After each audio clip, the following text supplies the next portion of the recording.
up guys, welcome to Supercars of London, and today I am down at McLaren Ascot. I'm going to be driving the McLaren 570s back to back against the McLaren 650s Spider. When I first borrowed the 570s from McLaren London, I dropped it back here and I had a look at this incredible outfit. They've got an amazing workshop and a huge showroom full of McLarens, which I'll show you in a little bit. However, when I dropped back the 570s, I was amazed at the performance and the fact that McLaren were advertising and marketing this car as a sports series car, and this is the supercar, and I wanted to know what the difference is between those two cars, and McLaren Ascot have made this possible. So today I'm going to be testing this car, the 570s, which is £165,000 list price, and this car, which is £262,000 list price. So a complete price difference. I really want to know just how different these two cars are, because I absolutely love the McLaren 570s, and I can't believe we have picked a stunning day to drive this car. Iridium blue MSO paint job, baby blue, and we're going to put the roof down and have a lot of fun. I've got Seb Delaney here with me today, who is going to be helping me film, and we're going to make a wicked video. So hopefully you guys enjoy. Let's check out the McLaren 570s, because that is car number one. So slightly different to the orange car that I drove. Different wheels, red brake calipers, and this car is white with pretty similar amount of carbon fibre on the way around. We've got carbon fibre side skirts down there, not much carbon fibre. The orange car that I had carbon fibre rear diffuser there, but this car is beautiful in white, and I think this car looks really, really cool. The inside of it, full leather, and comparing it to this car, this has got a lot of exterior carbon, and check out this paint job.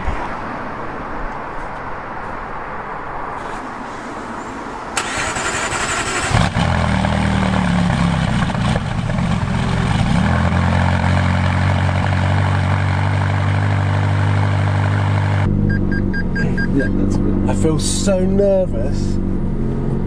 Today we are driving 165 plus 260, £420,000 worth of cars. First car is the McLaren 570. Why? Because I want to familiarise myself back with this car, so that when it comes down to the 650s, I can really do my best at showing you the difference on these two cars. So whilst this car is cold, I'm just going to warm the car up, and again, it just feels so light, and you sit right on the front wheels. It's like you're in a little go-kart, and having just done go-karting, I can't... Oh, it's an F12! Whoa, what a beast! Yeah, this car it just feels like a little go-kart, and when you stay below the 4,000, 5,000 RPM, it can pootle around pretty easily, because that's when the turbos aren't kicking in. They're kind of on the back burner, building up, waiting to build up. And I've actually got a rev limiter at the moment, up to 5,000 RPM, because the car's still a little bit cold. But this car is wicked. It is really, really cool. The inside of it is designed to be an out-and-out supercar. The videos that I've made before on this car, I didn't actually talk about so much a review as such. I went over some of the things that you might not know about this car. So today I kind of want to talk to you guys about the steering, how good it is, what the power delivery is like, whether the turbos kicking in are a little bit too much, but just as a car, is the 570s a supercar, and how does it compare to the 650s, which is McLaren's supercar. So the car's slowly getting warmed up, and the first acceleration I did was while Seb was filming his vlog, and yeah, the back end in this car, it just wiggles. It feels so unpredictable with the turbos when they kick in, and this car is so fast. I've been told from McLaren Ascot that the 650 is on a completely different league, both when the turbos kick in, but also the ride quality. So I'm very excited to drive that car. I can imagine the driving position is pretty similar in terms of the view that you get when you're looking out from the driver's seat. Obviously the wing mirror view is completely different, because the door design on the 570s, which I found out for the first time when I borrowed the orange one, is actually got holes in. So I'm currently in manual. With the powertrain, I've got it in track mode, and then the traction is currently in sport. Basically, that means that I get a slight little bit of play without killing myself, because I do think with this car, traction off, it will kill you. It's so fast.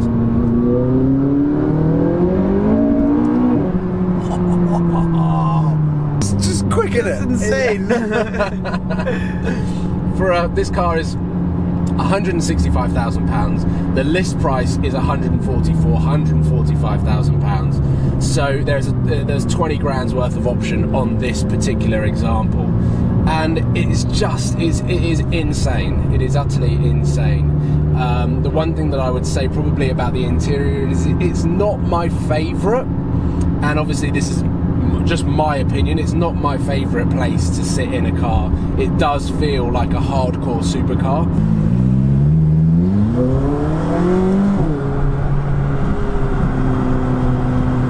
So yeah, we are now on the open road. Ready? Oh my god, this car is so quick and sounds amazing. The one thing that I actually talked down on was the 650 and the 12C sound compared to this car. However, the 650S that we're going to be driving has got a 5 grand sports exhaust from McLaren on it, so I'm very excited, and I kind of want to find some underpasses or whatever it is that just basically we can hear the car a little bit more. But as cars go, this car is very, very good and is set up for brutal speeds and awesome track and supercar driving experience. And once there's warmth in this tyre, you're going to get thrown around.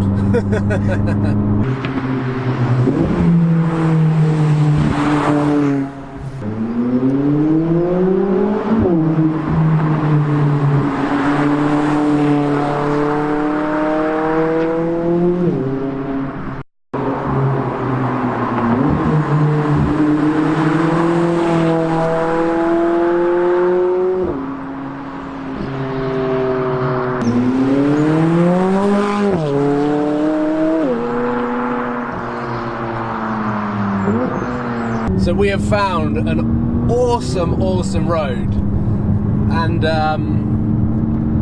I tell you what, the fact that it is beautifully sunny just makes this whole experience of driving a car like this even better. And the McLaren 570s is an entry-level McLaren.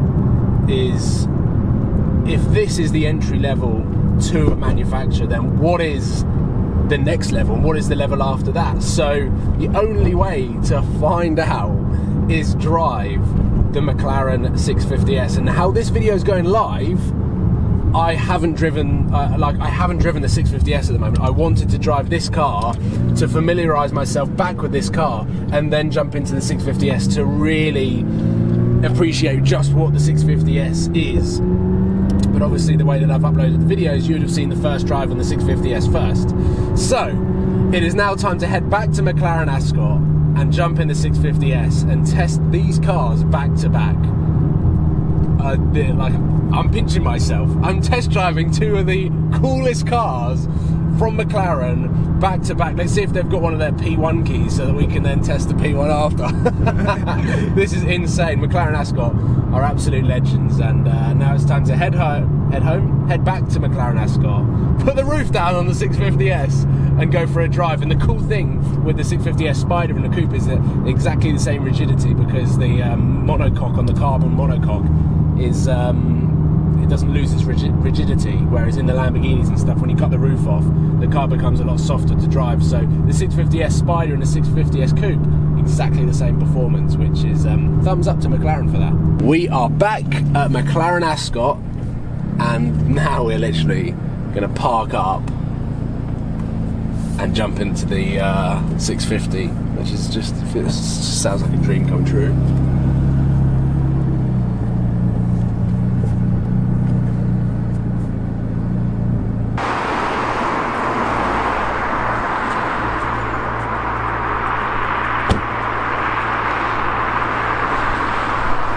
That one, and now get the key to this car, and now let's go in it. So much exterior carbon, and let's get my first impressions of the seat. I don't think I ever went in tin 650S, so this is the first time I've sat in a 650. Oh. Definitely a little bit more comfortable with this Alcantara, a little bit more spongy, and let's get a start up.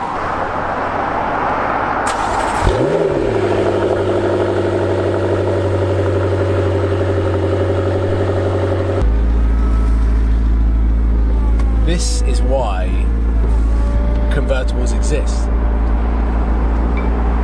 So here we go. We are now back to back in the McLaren 650S Spider with the roof down, and I've already filmed my first impressions video, which you'd have already seen. So now this is me trying to pick the differences in the supercar versus the sports car from McLaren. So already, like, just the setup that we are in, the gloss carbon, the Alcantara everywhere, it feels more racy, it feels more like a supercar. The view that you get from the sort of driver's seat is very similar. You are sitting on the front wheels and you get a really nice view. The driving position is incredible, as is the pedals. We are in first gear, so let's go for a cruise. This has got the sports exhaust, as you may have seen or heard before. And to drive, just cruising around, this car is so much softer and a little bit more refined than the 570S. Not that that's a bad thing, because the 570S is there and designed for a purpose, as is this car. I feel this is more a GT car. This is why Tim enjoyed doing the miles so much in his Mantis Green 650S. He did Gumball 3000, did a European drive in it, and he did it in the Spider. And I understand, on weather like today, why you would have a convertible. Initial impressions in this car are, it is crazy quick. The first few accelerations that I actually did on this car was in winter mode, which is reduced power and much more traction, similar to the snow mode in Sam's Jaguar F-Type. And with the sports exhaust, you get some really nice crackles and pops coming down on the overrun, and the exhaust system actually sounds really good. I wasn't expecting it to sound as good as it does, but and the turbo noise is massively emphasised in this car. I know that I prefer the 650S to the 570, purely based on my opinion and what I am looking for in a car. The 570 is such a baby little weapon, and it's a wicked piece of kit. There's no denying how good of a car that is. But this car, on straight roads, with the turbo whoosh,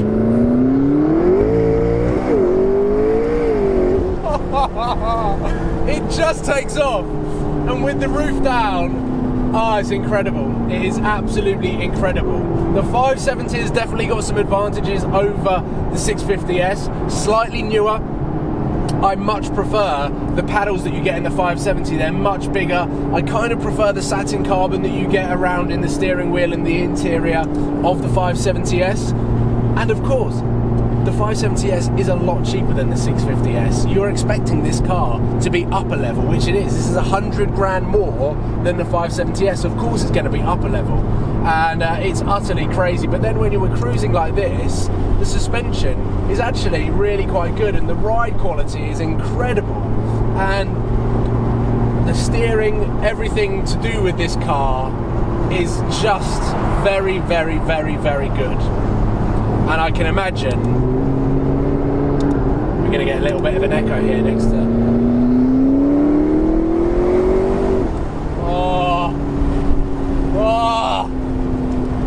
Everyone that I've spoken to that's driven a McLaren 650S is wowed by it.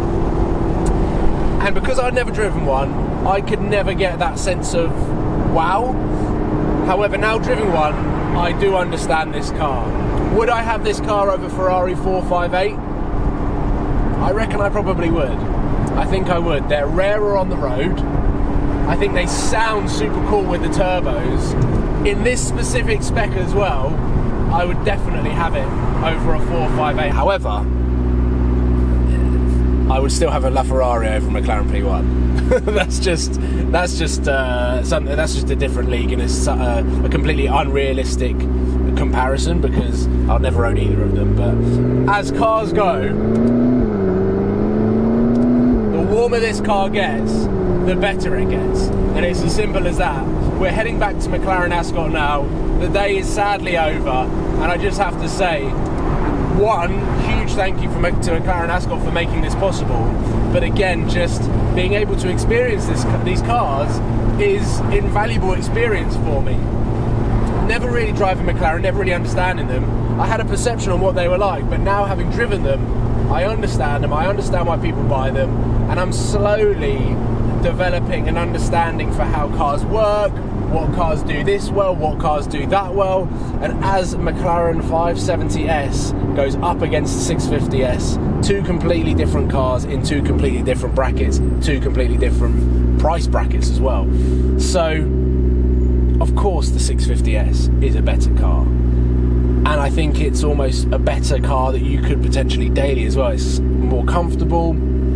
It's obviously more expensive, so it's going to be more expensive to run. But yeah, overall, I am thrilled to be able to drive both cars. The 570s has got its pros, like you can drive it around town probably a lot easier than this car because the power is there right from the word go in this car. As soon as you press your foot on the accelerator, this car feels a little bit less turbocharged than the 570s. However, as soon as the turbos kick in on both cars, they break traction in the rear and you are squirming all over the road. But thankfully, it hasn't taken long to warm these tyres up, and it has been an epic experience. There's no other word to describe it, and hopefully you guys have enjoyed it just as much as I have, and how much Seb has as well. Probably getting shunted backwards and forwards being the cameraman, but whoa, what? He just went He just off-roading. overtook me on the grass and set off my parking sensors. Audi drivers. I'm about to jump back in my Audi. So yes, that is it. There was a lot of distractions in that last 10 seconds of the video, but thank you for watching. Double thumbs up for the McLaren 570s and the 650s. Don't do double thumbs up on YouTube because then that means you've liked it and then unliked it. So just one, please. But thank you for watching. Please subscribe if you haven't already, because things are starting to build up for our European road trip, including Seb, Sam and James, and of course the replacement Lamborghini is coming very, very, very soon. The more I know, the more I'll let you know. So thank you for watching, and I'll see you very, very soon. Cheers, guys.